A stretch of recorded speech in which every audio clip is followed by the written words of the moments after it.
দক্ষিণ চব্বিশ পরগনার বন বিভাগের অধীনে সুন্দরবনে মধু সংগ্রহের কাজ চলছে।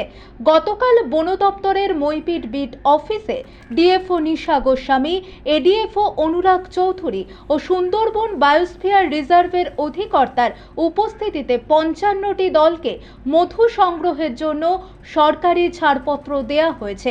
প্রতিটি দলে ৫ থেকে ৭ জন মৌলে আছেন।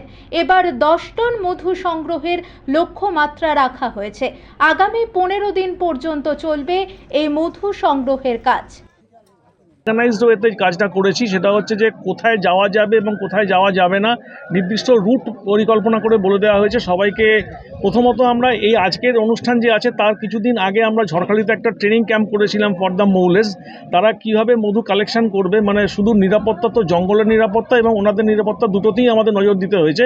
তো কিভাবে মধু কালেকশন করতে হবে সেটা তাদেরকে বুঝিয়ে দেওয়া হয়েছে, তাদেরকে সেটা ফলো করতে অনুরোধ করা হয়েছে এবং ওদের নিরাপত্তার জন্য আমাদের পেট্রোলিং টিম থাকবে এবং আমাদেরও ফোন নাম্বার ওনাদেরকে দেওয়া আছে এবং সেভাবে যোগাযোগ হবে। যখন অসুবিধায় পড়বেন তখন আমরা ডেফিনেটলি আমরা তাদের পাশে থাকছি। আর প্রতি বছর না, এবছর আমরা প্রতি বছরে এইরকম মহলে যাই মধু কাটতে। তা আমরা মার কাছে আশীর্বাদ নিয়ে, আমরা মা বনবিবির কাছে আশীর্বাদ নিয়ে, আমরা নারায়ণীর কাছে আশীর্বাদ নিয়ে আমরা নদীতে যাই। তাই আমাদের বাচ্চা কাচ্চা সব ফেলে রেখে যেতে হয়, আমাদের খুব রিস্কের মধ্যে কাজ করতে হয়, যেতে হয়।